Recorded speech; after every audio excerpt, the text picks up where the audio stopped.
avons dans l'organisation du Sénat ce qu'on appelle les groupes provinciaux.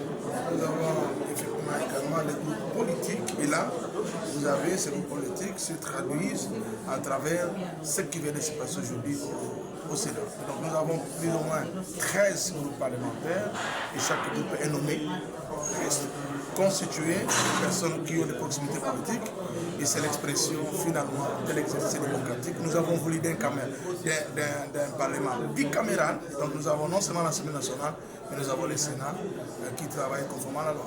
Et vous pensez qu'avec ces groupes provinciaux, il y aura un rapprochement entre vous et les élus provinciaux? Oui, les groupes provinciaux, c'est en fait l'ensemble des sénateurs qui sont composés à travers les circonscriptions électorales. Je parle moi de Sankourou parce qu'ici c'est l'équilibre. Chaque province a 4 sénateurs. Mais vous avez posé la question, non pas des groupes provinciaux, vous avez posé la question des groupes parlementaires, qui sont des groupes politiques, qui est un groupe, lorsqu'on parle d'un groupe politique, il s'agit de députés.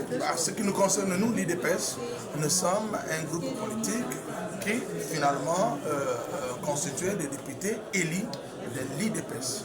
Vous venez de prolonger l'état de siège aujourd'hui.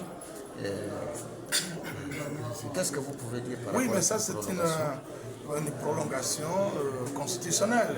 Le Congo est attaqué par les forces négatives. Nous parlons effectivement aussi d'une agression rwandaise qui finalement se traduit à travers la guerre qui frappe notre pays à travers l'Est.